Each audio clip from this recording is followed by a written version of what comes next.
Hello! Samahan nyo kami sa day 5 namin dito sa Hong Kong. This time, papasyal naman tayo sa Ocean Park. Eto, papasok na po kami sa mismong Ocean Park dito sa Hong Kong. At ito ang bubungad.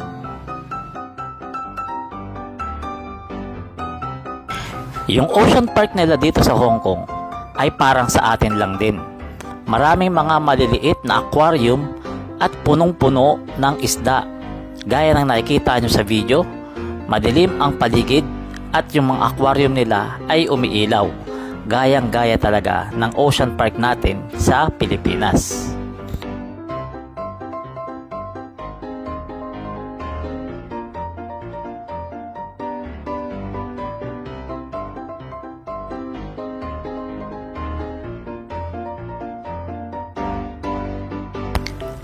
Ang nagustuhan ko dito sa Ocean Park nila ay parang nasa loob ka ng kuweba na may aquarium.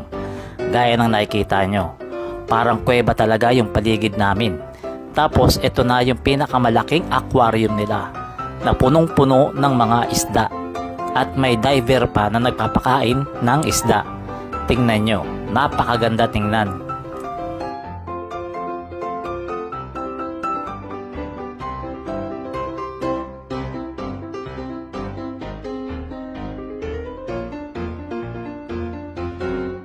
At pagkatapos, dumiretso kami dito sa may panda.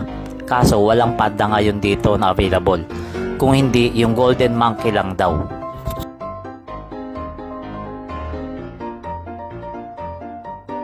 At pagkatapos, sumakay kami dito sa parang train.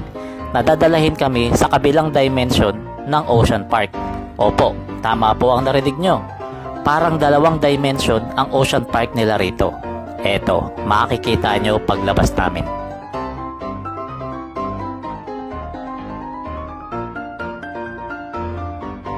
At ayan na nga, nakalabas na po kami. Andito na kami ngayon sa amusement park ng Ocean Park dito sa Hong Kong. Maraming rides dito. Doon kasi sa pinanggalingan namin, sa harapan ng Ocean Park, hindi mo makikita na may mga rides kasi nakatago nga pala dito sa likod ng bundok. Kaya kailangang sumakay ng train. At dito, makikita natin yung mga cable car ng Ocean Park.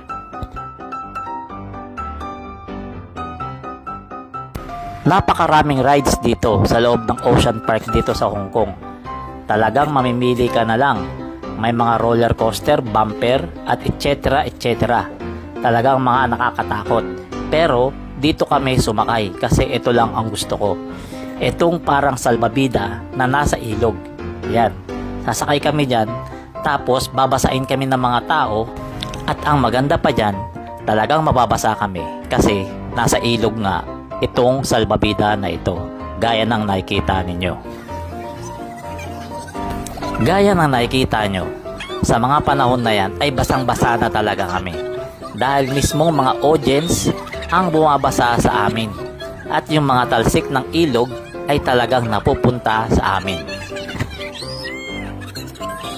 So yan guys, tapos na po tayo rito sa Ocean Park at babalik na kami sa hotel.